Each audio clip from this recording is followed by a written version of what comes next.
नमस्कार मित्रों, मैं फूलचंद झजड़िया अपने रेकी चैनल पर आपका हार्दिक स्वागत करता हूं।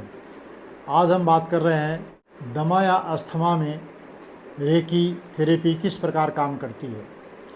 देखिए, सांस की तकलीफ़ दो प्रकार से देखने में आती है। एक तो किसी व्यक्ति को अन्य कोई गंभीर बीमारी हो या एलर्जी हो तो सांस की तकलीफ़ होती है, और एक वास्तव में ही फेफड़ों की बीमारी होती है जिसको दमा या अस्थमा कहते हैं, उसमें सांस की तकलीफ़ होती है। तो आज हम बात कर रहे हैं दमा और अस्थमा की। इसको दमा भी इसी को कहते हैं, अस्थमा भी इसी को कहते हैं। अलग अलग कोई बीमारी नहीं है, एक ही बीमारी का दो नाम है। जिसको सांस उठना भी कहते हैं कि सांस उठ रहा है, सांस बड़ी मुश्किल से आता है, लंबा लंबा सांस लेना पड़ता है। तो इस अस्थमा में ये रेकी बहुत लाभप्रद है, ऐसा मैंने पाया है। वैसे तो ये पूरक थेरेपी है, कॉम्प्लीमेंट्री थेरेपी है, लेकिन दमा के अंदर हमने ये देखा कि एलोपैथी या दूसरी पैथी के अंदर वो इनहेलर के अंदर कैप्सूल डाल के देते हैं या जीवन भर के लिए कोई मेडिसिन देते हैं कि ये आप लेते रहिए, इसका कोई इलाज नहीं है और इससे आपकी कंट्रोल रहेगा। तो दमा अस्थमा को कंट्रोल करने की मेडिसिन दी जाती है। लेकिन रेकी थेरेपी में मैंने 8-10 व्यक्तियों को ये करके देखा है, और सभी को, किसी को 5 दिन में, किसी को 7 दिन में आश्चर्यजनक इसमें लाभ प्राप्त हुए हैं। तो जिन लोगों को एलर्जी है वो तो अपने चिकित्सक के पास जाकर के जांच कराएं, किस वस्तु से, कोई किस खाने पीने से या किसी वातावरण से, किसी पेड़ पौधे से, किसी कपड़े से, किस चीज़ से एलर्जी है, और उस चीज़ को अवॉइड करें।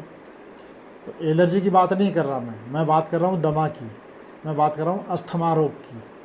अस्थमा रोग या दमा रोग है तो चाहे कितना भी पुराना हो, 8 साल, 10 साल, 15 साल, 20 साल, कोई फ़र्क नहीं पड़ता। आप रेकी थेरेपी से इसमें लाभ ले सकते हैं। और मैंने 8-10 साल, 15 साल पुराने कई अस्थमा के पेशेंट को इसका रेकी थेरेपी का प्रयोग करके देखा है, उनको बहुत आश्चर्यजनक लाभ इसमें प्राप्त हुए हैं। तो अस्थमा में बहुत ये कामगर है।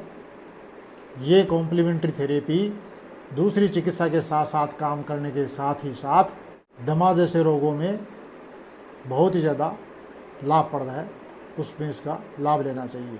तो ये कॉम्प्लीमेंट्री थेरेपी के रूप में अन्य बीमारियों में भी आप अन्य चिकित्सा के साथ साथ, अन्य इलाज के साथ साथ इस थेरेपी को काम में ले सकते हैं।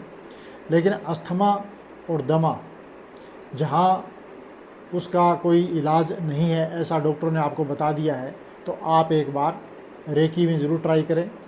हो सकता है कि आपको 5 दिन, 7 दिन, 8 दिन में इससे आश्चर्यजनक लाभ हो, फ़ायदा हो। आपको फ़ायदा होगा कि नहीं होगा, ये आपको एक ही दिन में पता चल जाएगा। यदि एक दिन में आपको फ़ायदा होता है, 20% जैसे आपको फ़ायदा हो गया, आप दिन में 3 कैप्सूल इनहेलर में डाल करके लेते हैं, मान लीजिए उस पहले दिन में ये कैप्सूल कम हो गया, ऐसा कोई विशेष फ़ायदा आपको नज़र आए तो दूसरे दिन आप करवाना। और यदि ऐसा कोई फ़ायदा विशेष नज़र नहीं आता है तो आप दूसरे दिन मत करवाना। इसका कोई नकारात्मक प्रभाव तो है ही नहीं। ये तो कॉस्मिक एनर्जी है, सकारात्मक ऊर्जा है, इसका कोई नकारात्मक प्रभाव शरीर पर कभी नहीं हो सकता। जीवन शक्ति है, प्राण शक्ति है, तो प्राण शक्ति का कोई नकारात्मक प्रभाव जीवन में नहीं होता है। तो इसका एक बार यदि दमा अस्थमा किसी भी भाई बहन के हो तो अवश्य ही इसका लाभ लेने के लिए रेकी हीलर से संपर्क करें। आपको ये वीडियो अच्छा लगा होगा, ऐसी मुझे आशा है। और यदि अच्छा लगा हो तो आप इसे लाइक कर सकते हैं। आपका बहुत बहुत धन्यवाद। नमस्कार।